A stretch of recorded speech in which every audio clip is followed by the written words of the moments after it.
As defesas exteriores de Graham não são invencíveis. Sua pele é resistente, mas pode sofrer danos. Sem o sol não haveria vida na Terra. Por mais amigos que sejam os raios ultravioleta, eles também queimam e envelhecem a pele.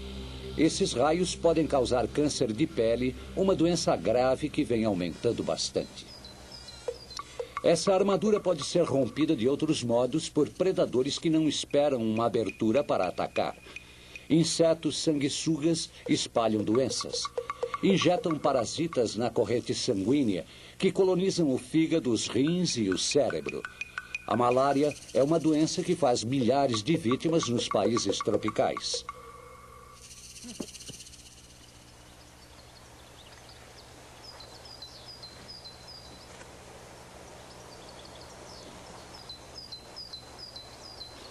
O corpo de Graham conseguiu repelir todas as ameaças que espreitavam ao ar livre, assim como os inimigos domésticos. Ele nem sabia o perigo que estava correndo. Estava dormindo tranquilamente.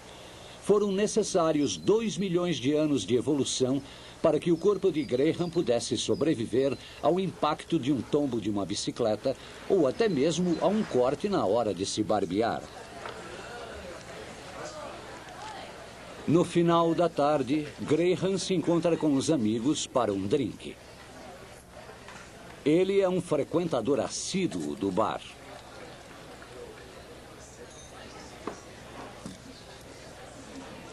Agora, o seu sistema imunológico enfrenta mais perigos. Este é o ambiente perfeito para a transmissão de germes. Os seres humanos são criaturas sociáveis. Um lugar assim é tudo que os micróbios precisam para sobreviver e proliferar. Os germes são os únicos predadores do homem. Em um bar lotado, é difícil não inalar o bafo de outras pessoas, junto com vírus ou bactérias.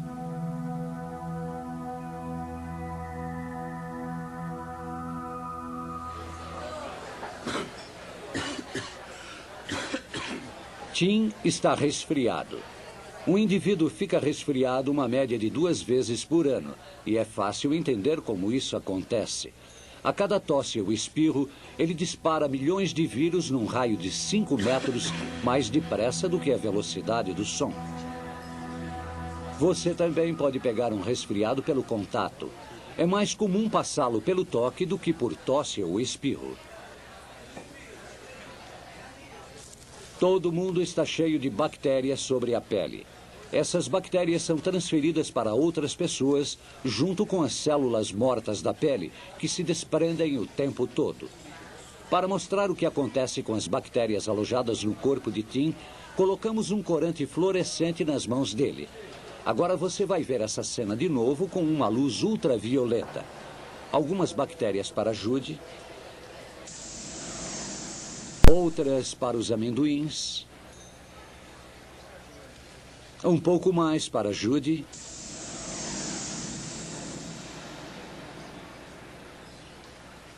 e mais algumas para a garçonete.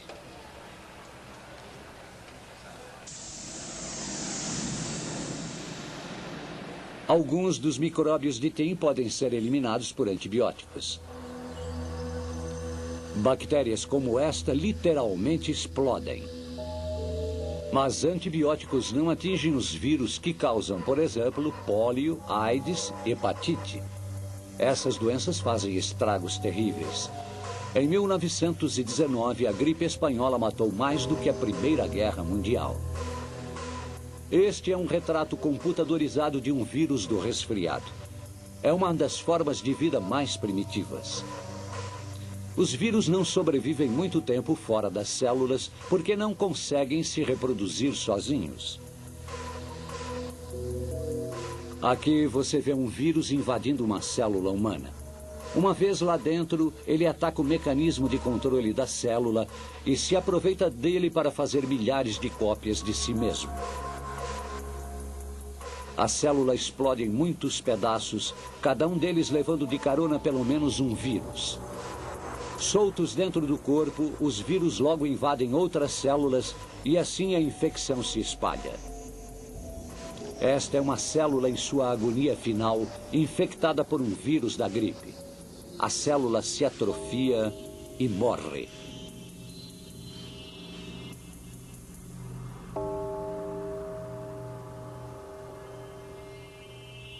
Neste estágio da infecção, todos os sistemas de defesa do corpo estão em alerta máximo. Os glóbulos brancos são muito importantes para a defesa do organismo. Geralmente nadam no sangue, mas alguns têm sua própria rota pelo corpo, um sistema de circulação diferente da corrente sanguínea, chamado sistema linfático. Eles podem atacar diretamente os inimigos ou acionar o sinal de alarme. Os glóbulos brancos especializados se concentram nos linfônodos, popularmente conhecidos por ínguas, que ficam inchados durante alguma infecção.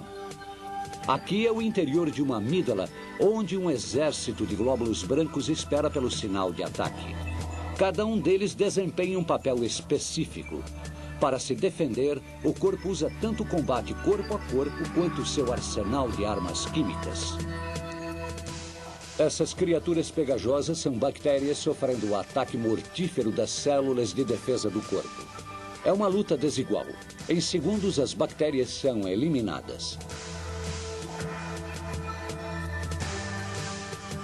Aqui, um esquadrão de glóbulos brancos está atacando uma célula estranha. É uma luta mortal.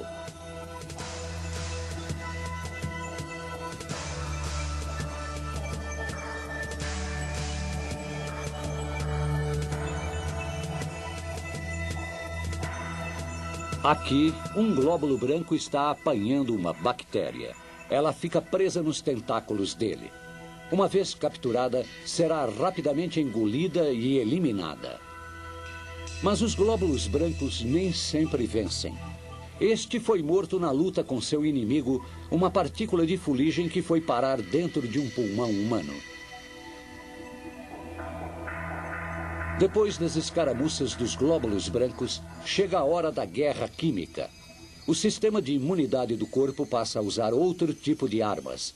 Células especiais são mobilizadas para fabricar um veneno químico contra os invasores. Você está equipado para produzir centenas de milhares de diferentes venenos, moléculas em forma de Y chamados anticorpos. Cada um deles é um especialista feito para atacar apenas um vírus ou bactéria em particular. As moléculas de anticorpos se instalam na camada exterior dos vírus, as manchas brancas que marcam esses seres como estranhos ao organismo. Um processo químico é disparado, dissolve a camada protetora da célula, permitindo a sua destruição.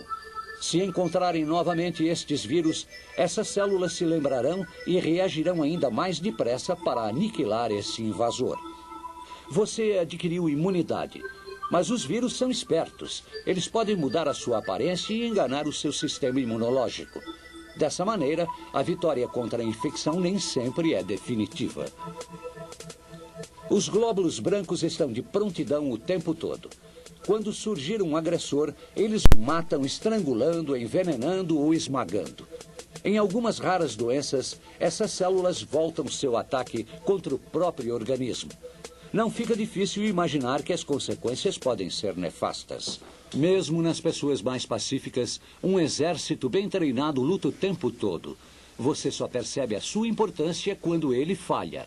É quando você fica doente. O sistema imunológico é que permite a você sobreviver num mundo repleto de inimigos.